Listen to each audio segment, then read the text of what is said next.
I'm Allyson Lewis, founder of the 7-Minute Life, and I am really excited to share information with you today.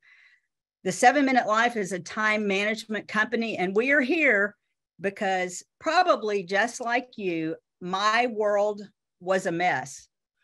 On a scale of 1 to 10, I would love you guys to put in, with 10 being, I have perfect time management, I'm completely organized, and 1 being, oh my goodness, I really need this webinar. 10 is perfect. 1 is, I need a lot of help. Let's see where you guys would rank yourselves. So let's see. We've got a lot of people. 10, 1, 3. Wow. 0. I love it. So these classes are important.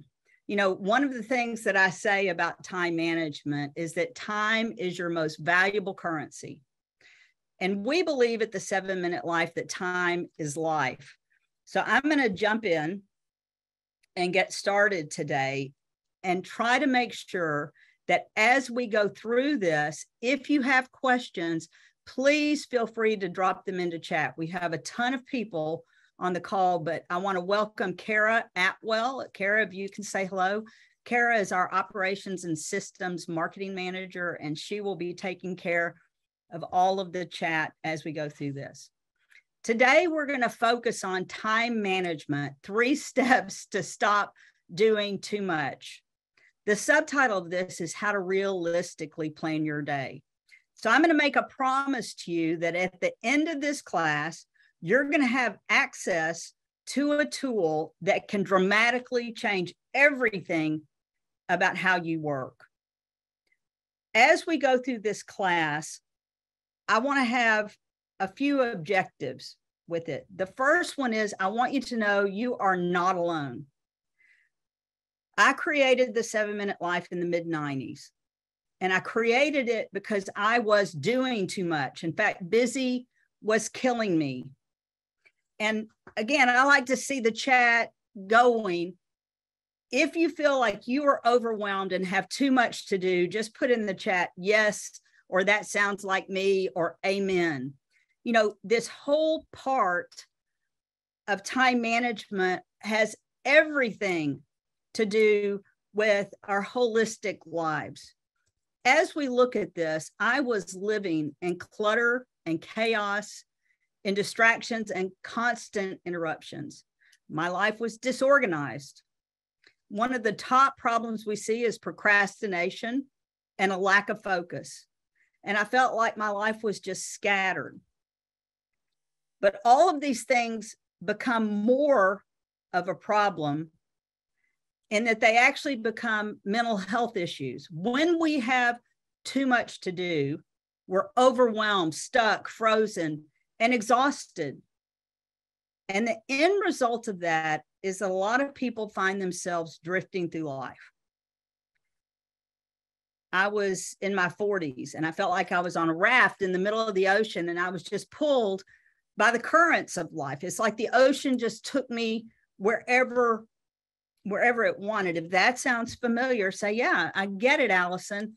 I'm busy too, and I don't want to drift through life anymore. So this arrow that you see at the bottom of the screen, if you'll draw that on your paper, is one of the key elements of what we're going to talk about today. I want to share the importance of time management. So here's the key takeaway. If you are here, when you woke up this morning, you had a finite amount of time. And it's already 12:15 Central. So for many of us, half of our day is gone. And if we're not careful, we're going to blink our eyes and we're going to go to bed. And then we're going to wake up tomorrow morning. We're going to blink our eyes and the day is going to pass by. And rather than drifting through life, I want to wake up with an intentional plan to create a life with meaning. I want to understand that when I wake up, every step I take is leading me somewhere, just like these arrows.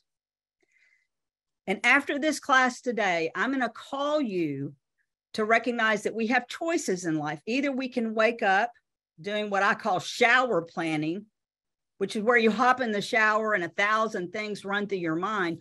Or you can learn from today's class how to use a single sheet of paper to create an intentional plan where at the end of the day, you can go to bed saying, I have done enough.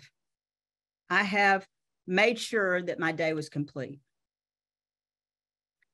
I think what makes a 7-minute life different is that I deeply care about time aligning with purpose in life. If every action you take becomes the life you experience, then the bigger question is, what is the life you want to experience? So I have some very powerful personal outcomes, and I hope you're taking notes. The first personal outcome of improving your time management is I think you can develop skills for clarity. You know, I look at life. I'm 62 years old now, and I think, wow, I don't want to drift through life. I want to have a clear North Star. I want to be crystal clear on how I spend the minutes of my day. And I want to do that with a new sense of passion and drive and motivation. You know, we've been through this COVID thing, and I believe COVID has somehow given us a wrong, an invalid, a faulty sense that if this is where our lives were before COVID, that somehow because of COVID, we can live subpar. I don't think that's true. In fact, if this is where we were living, the 7-minute life is about taking you here.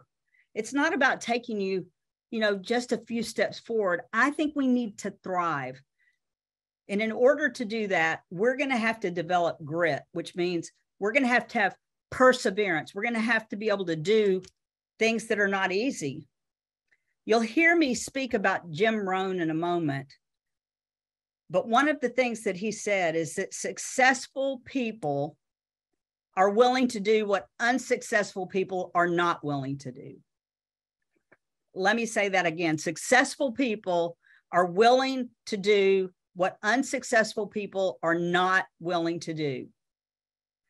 Are we going to be willing to take the time to create a plan of action? Are we going to be willing to read the books, to take the classes, to talk to people who can be a mentor to us? Because those of you on this class, we have several groups. We have a group of entrepreneurs coming from Startup Junkie out of Fayetteville. So I want to welcome all the entrepreneurs that are here in Startup. We have a lot of realtors from Florida. I want to welcome all of you. We have a lot of people from all of these mortgage companies that are powerful places to come from. I want to welcome you. But I also know that if we're in business, we have to be willing to do what other people are simply not willing to do. That perseverance, that grit, that making intentional decisions to determine our future. And I think we have to do that with our heart, body, mind, and soul. It's not just about business. It's not just about time. It's about living a full and holistic life. If you're new to the 7-minute life, let me just give you a quick introduction. The 7-minute life, in fact, let me stop sharing for a moment. I created the 7-minute life because I was in sales. I was a financial advisor. I started at the age of 22 and I looked 12. I passed my Series 7 in 1982. And I looked at my life and I thought, you know what? I can do more. I can do more business. I can do better. And I see some people, Miriam is saying, say it louder. The markets are weird right now. If you're a financial advisor and the stock market is down, or you're a mortgage officer and the loan volume is down, then we have to up the ante. We have to be the ones that put in more effort, more hours. It's just going to take it. But I created the 7-minute life because I would go to motivational classes like this, and they would tell me, here's what you need to do, but they wouldn't give me the tools to do it. They wouldn't tell me how. They wouldn't show me that inside sneak peek of how. That's what the 7-minute life does that's different. Today, we're going to be talking about this daily progress report, how you can create a written plan of action. We're going to email it to you, send it to you.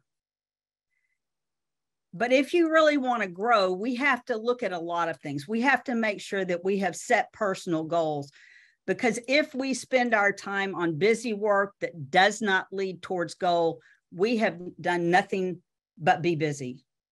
We have got to know, we've got to know what our goals are. We also have to understand our personal strengths. We have to understand what we love. And, I go to these motivational things, but they wouldn't give me the tools. So today we're going to be talking about this tool, but we've created an entire series of tools that we believe can help you. If you don't know me, this is what I look like with Photoshop. I think that's always crazy. And I am 62, and as crazy as I am, I'd love you to put in chat, well, Allyson, you don't look 62. So let's see that coming. Come on, I'm asking for, okay, I'm waiting. Allyson, you don't look 62. Let's see that coming. Oh, there we go. Now people are coming in. So I did work for Morgan Stanley and Merrill Lynch for 31 years. I know what it's like to not have enough time. I know what it's like to have 2 young children, to be overwhelmed, to have too much to do. And so over the last 29 years, I've ended up writing a series of 5 books, 3 of them specifically on time management. And companies and media around the country have said, we need this for our employees. And we need it, but we want somebody with a little expertise. And if you're new, just so you can know my heart and soul, I've spent at least 10,000 hours reading and researching, writing books and doing presentations. And one of the great things about being able to show up for 1 hour, so I hope you'll turn your email off and turn your phone off. The great thing about being able to show up for 1 hour is that you're getting such a return on investment to 29 years of information that you can learn part of in 1 hour. And I've had the privilege of teaching probably close to 700 presentations. My books have sold 130,000 copies, and I want to make sure that you subscribe to our YouTube channel. It's had more than 2 million minutes watched. I'm guessing that a lot of you are in sales. If you're in sales, go ahead and put in, yes, I'm in sales. I'd like to see what percentage of people are in sales. We have a ton of people on here. I know some of you are, now we're seeing a lot of people in sales. I don't think salespeople realize how important time is. I've just finished reading Brian Tracy's The Psychology of Selling. And he says, if you're not face-to-face or on the phone talking to someone, then you are wasting time. Let me say that again. Brian Tracy, the book was written in 1982, 1985, almost 40 years ago. And Brian Tracy said, if you are not talking face-to-face with a customer, you are not using your time wisely.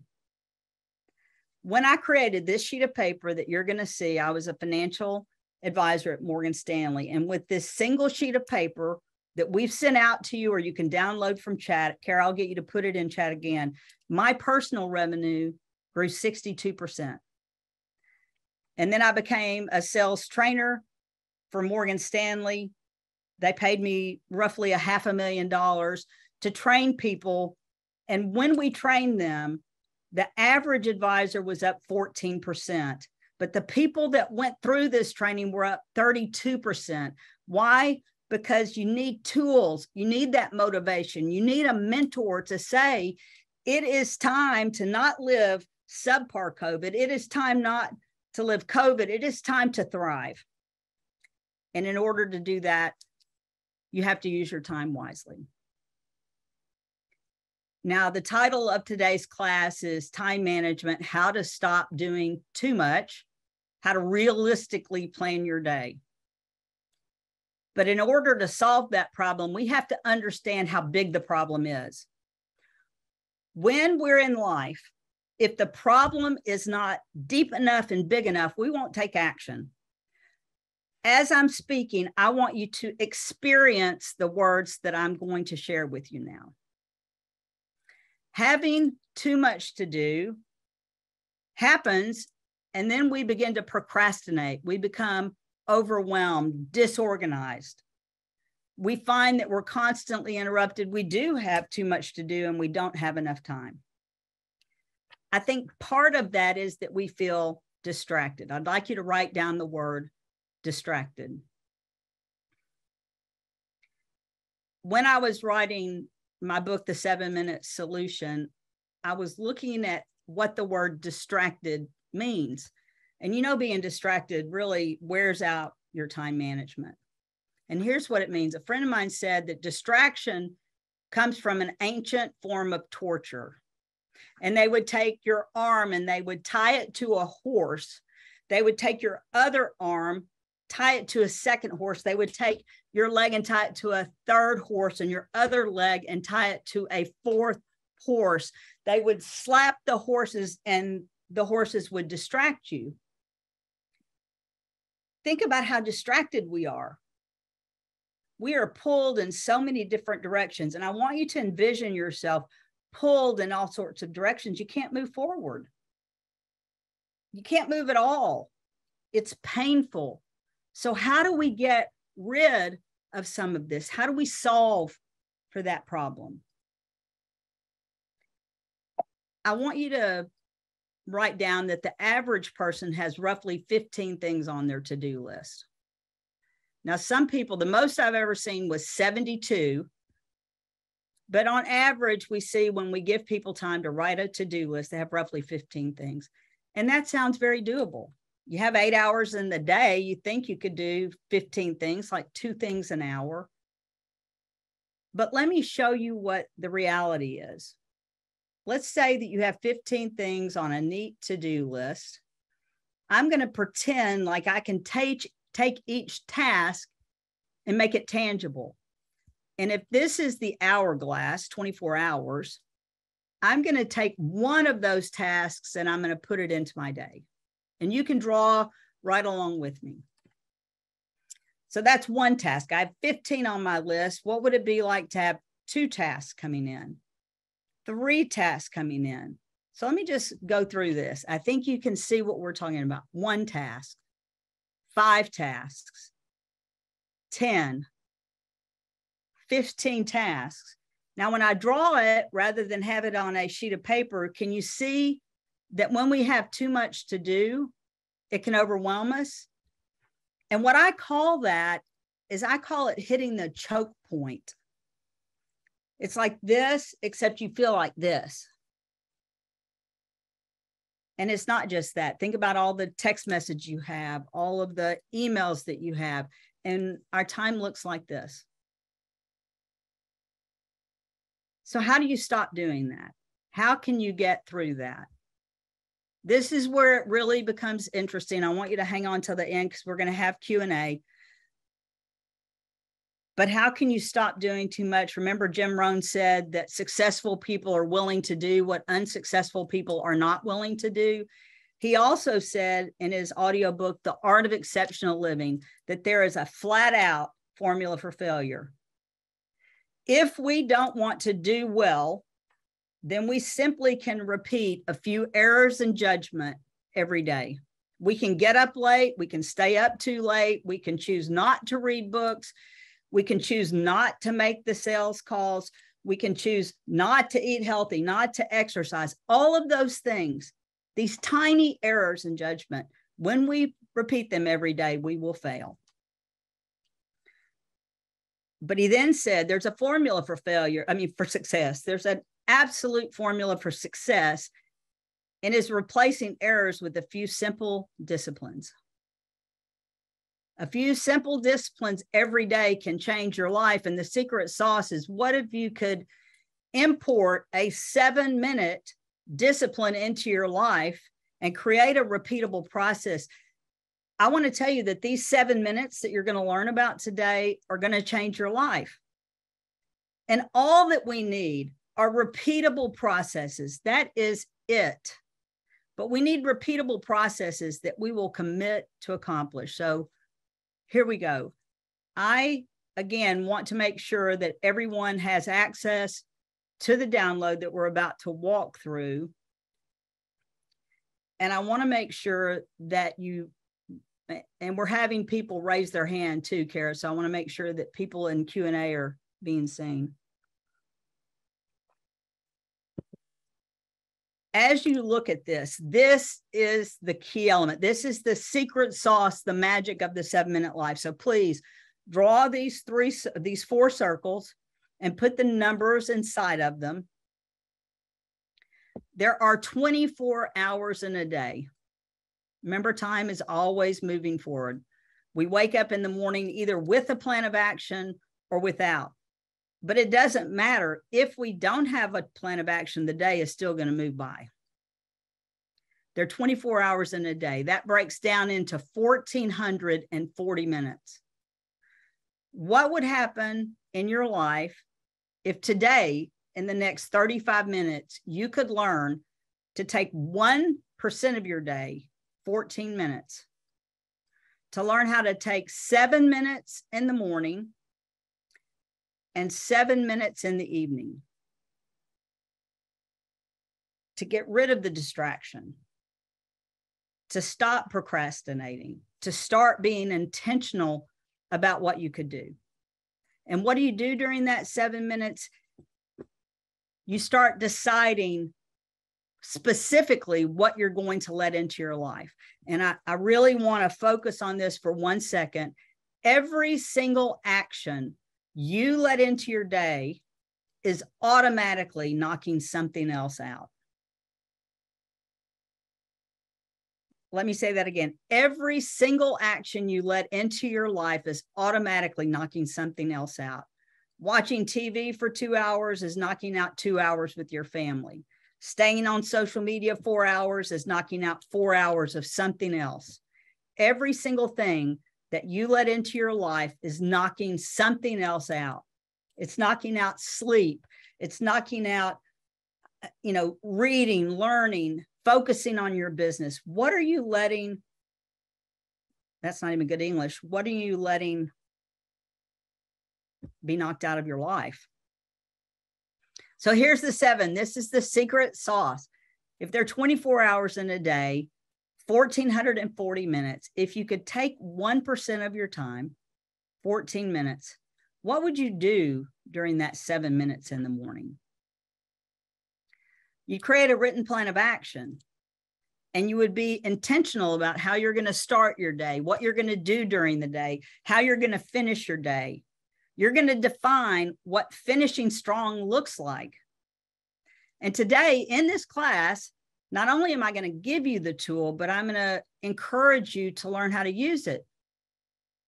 It is not hard to improve time management when you think about what is your goal for today, and you think about what are the actions I need to take today, and you think about how can I get those things done? Are they most important? So taking 7 minutes to think, it's really that easy. Time management is about thinking about how you want to allocate the minutes of your day. That's it. How do you want to spend your day? But it takes time. It takes time to step out of the noise for 7 minutes and to really clarify what is your goal for today, and then to create a plan.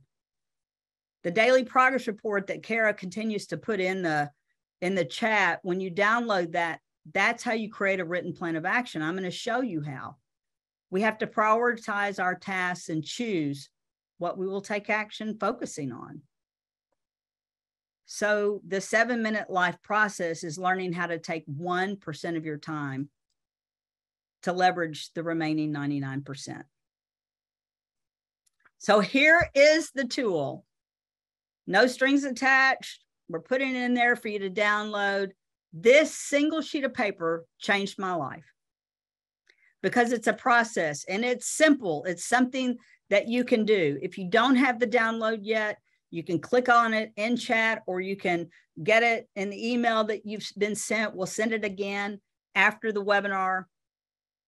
But what is it going to mean to you if you can learn how to take just 7 minutes to organize your day, to create a real to-do list, and to prioritize your task in order of importance? That's what I believe this can do. So what is it? It is a piece of paper. It's a tool. It is a time management tool to help you allocate your time wisely. It is a daily productivity tool to help you. Productivity comes from the word produce. It's like you put a seed in the ground and you produce something. And when you produce it, you're productive. And so the daily progress report will increase your productivity by outlining what seeds are you going to let into your day that can produce things. So it's called the daily progress report because you need to use it daily. It's a daily discipline. And it's a written plan of action. To be intentional, to get rid of the distraction, we have to change a habit. And the only habit that we're asking you to change is to download a sheet of paper and create a written plan of action. It's a single sheet of paper. It's been downloaded hundreds of thousands of times. It is so simple and it is life-changing. And I get pretty excited about it. So I'm going to walk you step by step through this. I really want you to begin to use it. I want you to actually start filling it out as I'm doing it. If you don't have it, just grab a blank sheet of paper. But I want you to experience what I'm about to share. So my goal for you is that you're going to be writing as I'm talking. Okay, everybody got it? Want to make sure that y'all are ready to start writing. Let me at least see one or two people say, I am ready to learn how to use this. I'm going to get a sip of water. Looking for people. I mean, isn't that crazy? Look, we're seeing a lot of people. There is, look at that. I so appreciate everybody putting that in there. So you have a sheet of paper in front of you. You physically would set a timer for 7 minutes. I mean, physically, if you ask, I can't ask because she will set a timer, but I want you to physically set a timer after this class for 7 minutes. And there's no secret to 7 minutes other than it just fits so well with taking 1% of our day. The first thing that I want you to do is what is today? Is today Tuesday? I want you to go ahead and circle in today's date. And I want you to say, and I'm writing with a mouse, but I want you to say today is September 27th. And the reason I want you to physically take your pen and a piece of paper is I want you to take ownership of today. There is nothing more important than saying today. Brian Tracy is saying all of these things. Jim Rohn is saying successful people are willing to do what unsuccessful people are. Whatever else is in your day, it's about being willing to do what successful people do, bringing yourself to the highest. So after you've taken ownership of your day, I want you to write this down, and it's hard for me to write on this. Above the word daily progress report, I want you to ask yourself, what is my goal for today? What is my goal for today? Not for 5 years from now, not for 10 years from now, but if I could do these limited number of things, what would make me feel like I had reached my full potential today? What is my goal for today? First step, you take ownership of your day. Super simple, so powerful. Then you ask yourself, what do I really want to accomplish? Remember, you're thinking about it, you're planning, you're prioritizing, you're creating this clarity around it. And then you create your to-do list. So even as I'm speaking, I'd like you to start writing things down on your sheet of paper, on a blank sheet of paper.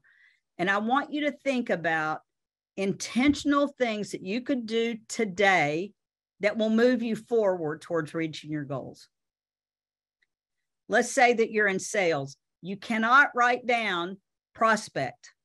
I mean, you can, but that's not something you can do. Things that you put on your to-do list need to be things you can do. So instead of writing prospecting down, I want you to write down the names of 3 people you can call today. If you're in sales, I want you to write down specifically 3 things, because a to-do needs to start with a verb. I will call, I will write, I will meet with. Who are 3 people you could call today? Let's say that you have a proposal that's due, some kind of contract that you need to accomplish. I know that there are a lot of people that are loan officers here, and there's a ton of paperwork. You can't just put down complete contract. You can't complete a contract. What you can do is complete this one step. So of all those pieces of paper on your desk, I want you to look around, whatever industry, look at your desk and ask yourself, what do I need to do with this sheet of paper? What's the first step? I want you writing down specific things that you need to do. During your 7 minutes, I want you to pull up your calendar, and I want you to look out for the next week and look at the appointments that you have.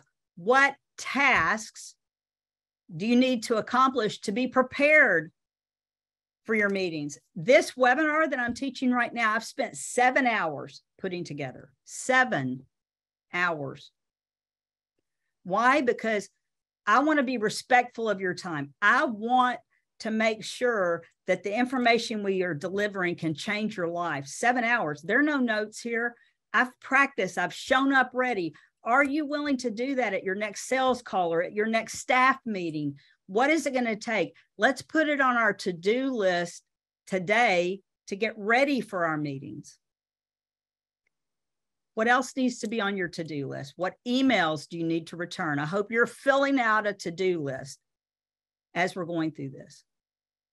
What phone calls do you need to make? What marketing actions do you need to take? Posts on social media, updating your LinkedIn profile. But the most important things that I see are these tasks on your to-do list. So now that you've written a few things down, even as you've written them down now, are the things on your to-do list leading you forward towards goals that you want to hit today? Let that sink in. The to-do list that you've just created, are they leading you towards reaching goals that you want to accomplish? The next piece about the daily progress report is how many things on this list had to do with you personally? How many actions on your to-do list were to take care of you, were for self-care? How many things were you going to do that were going to make your life better? As we coach and teach and speak in front of thousands of people, we find out that people create these to-do lists, but they leave themselves off of their day. What could you do today? So we're not through the class, gratefully. What are some things that you could add today to do? Even to stand up for a moment, or to call a friend, or to walk outside, or to schedule a coffee, a 1-minute plank. Kelly, I can only wish I could do that. But in the 7-minute life, if we're looking to create holistic lives, we need to make sure that we are intentional about putting things on here that make our lives better. So once you've created your list, again, I hope you're going through this as I'm teaching it. We've talked about making sure that you take ownership of your day, asking, what are the goals? What is the goal that I'd like to accomplish today? I've tried to give you some prompts. And now that you have your to-do list, I want you to prioritize those things in order of importance. So look at what you've written down and begin to put priorities around them. Which of these things will you do first? What will you do second? What will you do third? Because as we take that pen and we take ownership of our day, even as you write these things on a to-do list, you begin to take ownership of them. You begin to make connections, commitments to them. And I see Miriam talking about money-making activities first. If we're in sales, we've got to put on here things that will drive sales. And oh, by the way, I want people to know it is okay to make money. It is okay to flat out be in the top 10% in sales, but it's going to take all kinds of things putting on your list. So now I hope you've taken 7 minutes. You've written down some things, you've prioritized them. Now what do you do? 7 minutes is the first secret. 5 before 11 is the second. This little tiny piece of this daily progress report is what can change everything. 5 before 11 is going backwards and saying, here are the most important things. If I can't get everything done, because I'd live in the choke point, if I want to stop doing too much, then what I have to do is prune out the unimportant. Let me say that again. If I can't get it all done, if I want to stop doing too much, I have to prune out and choose what I will not do. What will I not do? And then you take your pen and you write down, if I'm only to get 5 things done, what are those 5 things going to be? We call that creating your 5 before 11 list. What are the 5 highest value actions that you will commit to accomplish before 11 a.m.? It may mean getting up a little earlier, focusing on the most important things. Sometimes it's 11 p.m. before I can get everything done. But the whole point is do the most important things first. Do those things first. Regardless of what you're in, if you're in sales, you got to know people. See more, tell more, sell more. But regardless of what industry you're in, you need to stay connected, especially with where we are right now. I'd like you to take this sheet of paper and I'd like you to write down the names, specific names of 3 people that you are going to connect with today. It might be prospects. It might be someone that you know is going through a difficult time right now, that you just need to pick up the phone and say, hey, I'm thinking about you today. It could be a college roommate. It could be anyone. But if we're going to be intentional, let's stay connected. I'd like you to write down the names of 3 people. It could be your mother, your brother, someone that's going through a difficult time, or someone that you've been wanting to prospect and ask to do business with you. Single sheet of paper. Unfinished tasks. This is where I write down all of the errands that I need to run. I want to have everything on a single sheet of paper. No more Post-it notes, no more stuff flying everywhere. I want to know what I need to do. And then as things come up, put gas in the car, pick up the groceries, make sure I write the thank you note. All of that goes on my unfinished tasks. Are you beginning to see how one sheet of paper can really organize your day? Let me get some people in. What did you say? See more, tell more, sell more. A friend of mine told me that 50 years ago. See more, tell more, sell more. But we also need to be telling everyone what we do. Everyone what we do. What's unfinished today? What's unfinished today? All in one place where you're not forgetting. What this becomes is what's called a peripheral brain. Peripheral brain. The brain struggles so much to try not to forget what's important. If you're doing shower planning where you wake up in the morning and 1,000 things are running through your mind, you cannot keep that organized. We have to have tools. We have to have peripheral brains. We already use it. We write notes on our hand. We text ourselves. We leave ourselves voicemail messages, but it's scattered. This becomes a peripheral brain, a safe location, a capture tool where all of the things that you need to do or that you did do are in one location. But let's not miss the point that in order for life to be rich, we have to be able to write down what we're grateful for.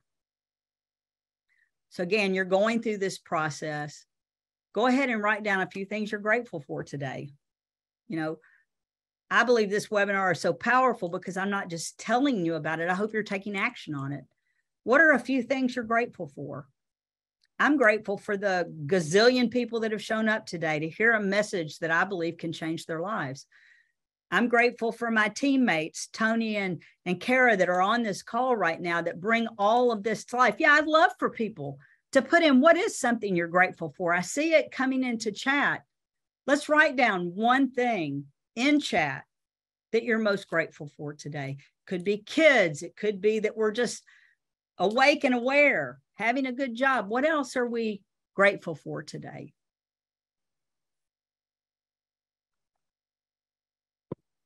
Being able to write that, being able to write those things down, make it real for us. At the bottom of this page, I've put what I call psychological triggers, making sure that we're doing the small things, that we're drinking enough water, that we're getting enough sleep. That is one of the things I really protect. How much sleep are you getting? Making sure that you exercise. Now, one of the things that I've been doing, I have an Apple Watch, is that I walk for just a few minutes every day. But now that I'm walking for just a few minutes when I first wake up, even if it's 10 minutes, I'm already getting 10 minutes of exercise just by doing it first. I don't have to say I'm going to do this block of 30 minutes, but I can do a block of 10, a block of 10, a block of 10. How much time are you spending meditating, reflecting, thinking? I think thinking is a lost art. You know, I try to speak slowly enough in these classes where you can reflect on what we're talking about. Just for a moment, think about, who are you today? Think about, who do you want to be? Think about what it could be like in the morning if you pull out a copy of the daily progress report and reflect on what your goals are for tomorrow. That 7 minutes, that's reflection time. And reading, how much time are you spending reading? Remember the ROI on that, of being able to take, like, this is one of the books that I have, that I've written, being able to take 4 hours to read a book that I've spent 29 years studying to write. I've got another one on here from Benjamin Hardy. Let me grab this. I've got a couple on my desk right now that I've either read or, stop sharing for just a second. Here's some great ideas. Be your future self now, Benjamin Hardy. This is a great book, The Art of Impossible by Stephen Kohler. And when I read these things, I don't just read them. I read them, write on them, take notes from them. What are you reading today that can change your life? How are you spending your time today? What are you eating? One of the little tips and tricks that I share is just making a choice to read 10 pages a day. If you would spend enough time to just read 10 pages of a book a day, in 30 days, you'd read a 300-page book every month. Think of how that can change your life. Bottom line on this single sheet of paper, as you've gone through this exercise with me, at the end of the day, if time is truly always moving forward, if the things that we've put into our life, if they're 24 hours in a day, every single thing we write on our to-do list that we take action on is automatically knocking something else out. At the end of the day, what I'd like to do is to be able to say, did I do what I said I would do today? And have the answer be yes. It can be yes, even if we only get one thing done. But that one thing needs to be really important. So we've got just a few minutes left, and I want to give a pop quiz now. So I'm really interested. I'm really interested in what color is the shoe? And this is not a trick. What color is the shoe? What color is the shoe? Is it pink? Is it gray? Is it green? Is it teal? What color is the shoe? It's gray, it's pink. Now this, I'm not touching anything. Can y'all see this? Is this crazy? Is it gray and teal, or is it pink? What color is it? Pinkish beige, gray, teal. I don't know. why this is a visual illusion. But I see the shoe as pink. Other people see it as gray or teal. Look at that. Is that crazy?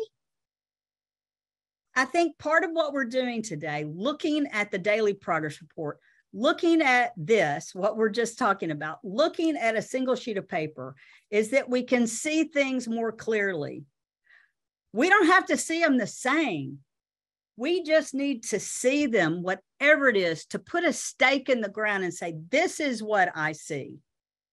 This is who I can become. One more question. A lot of you, excuse me, a lot of you have seen this. This is a very famous visual illusion. Which tile is darker, the top or the bottom? Which tile is the darker, the top or the bottom?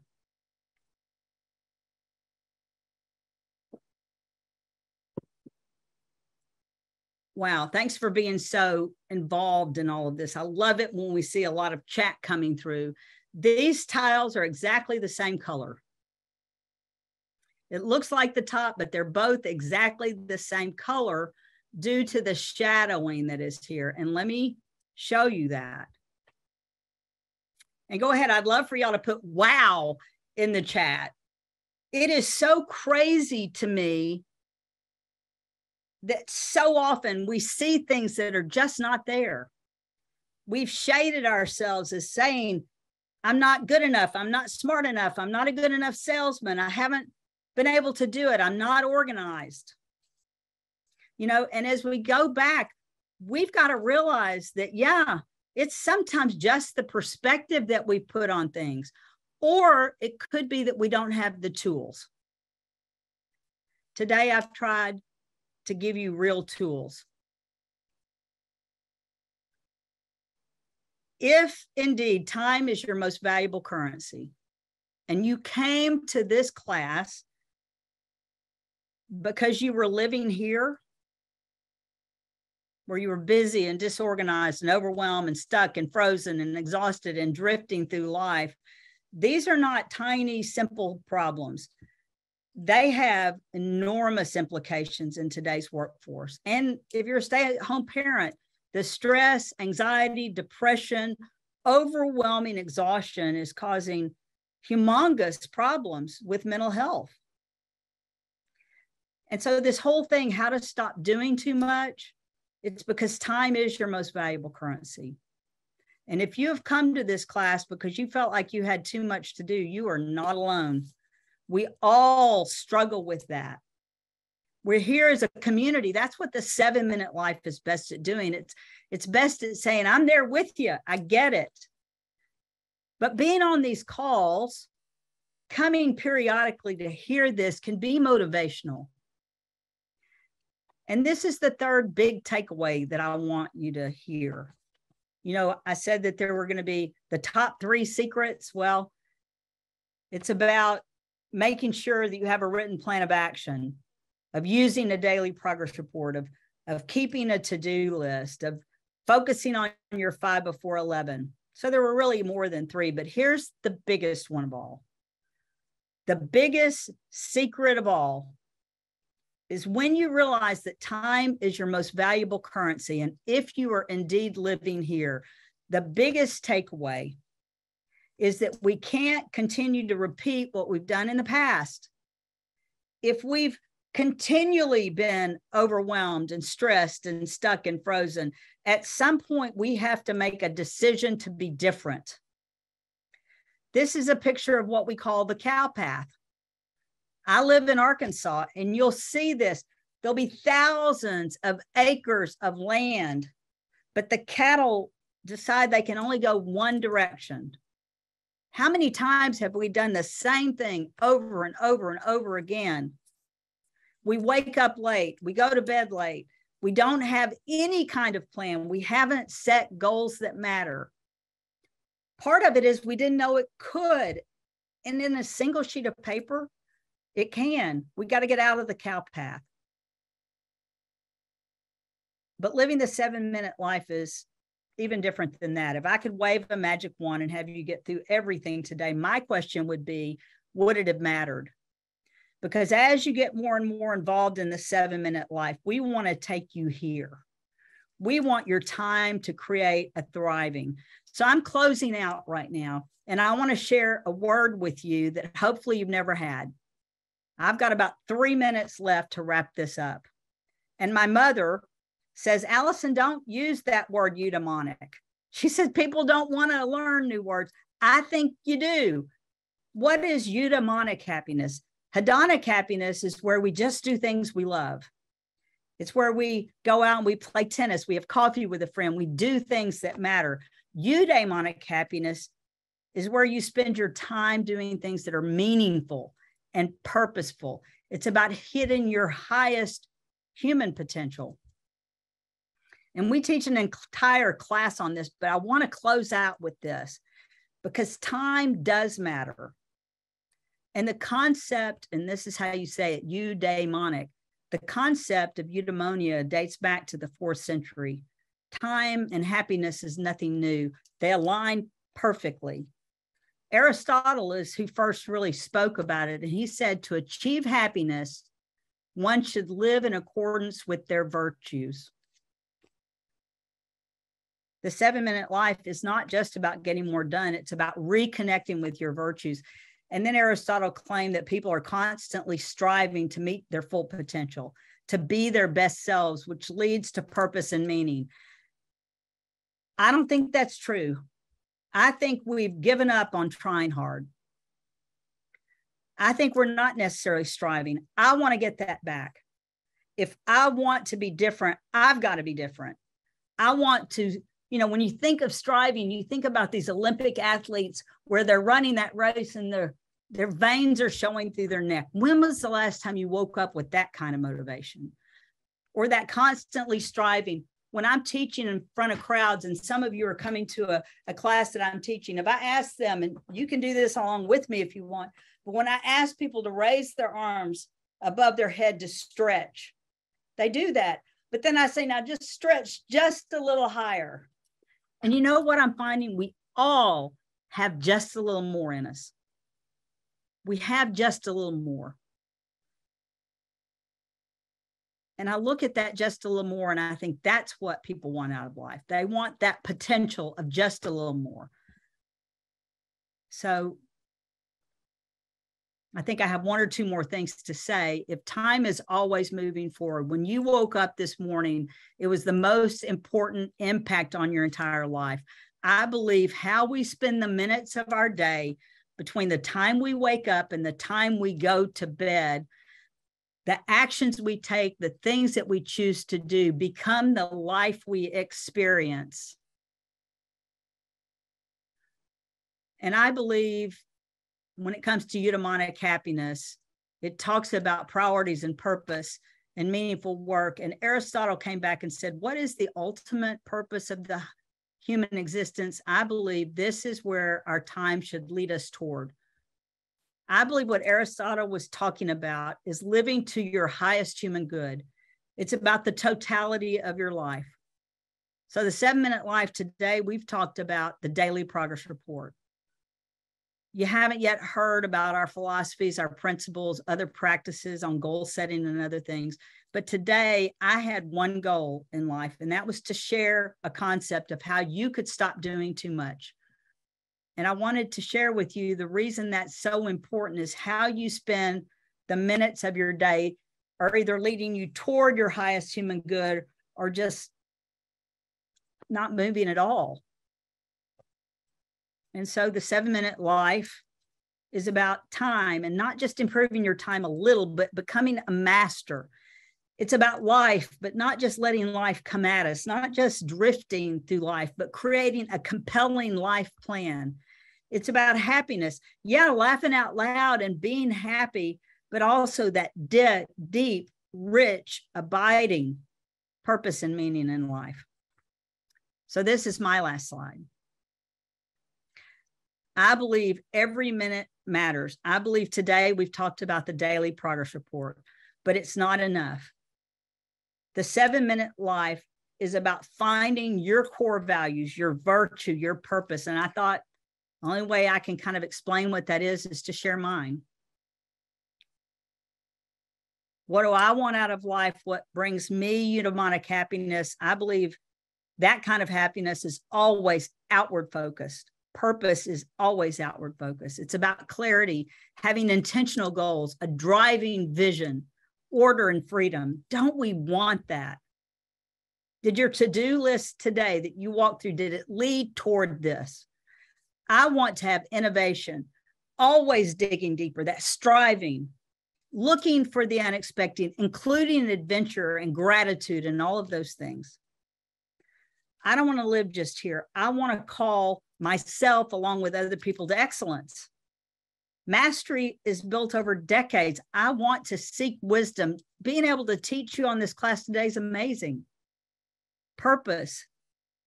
I want to spend my time being purposeful, and purpose is always outward focused. Be strong, live with passion, creativity, be curious. I want to design the unimagined. I want to keep life simple. And then happiness for me is get enough sleep, laugh at work, make a difference in the world, and be kind. It's been wonderful having you here today. Thanks so much.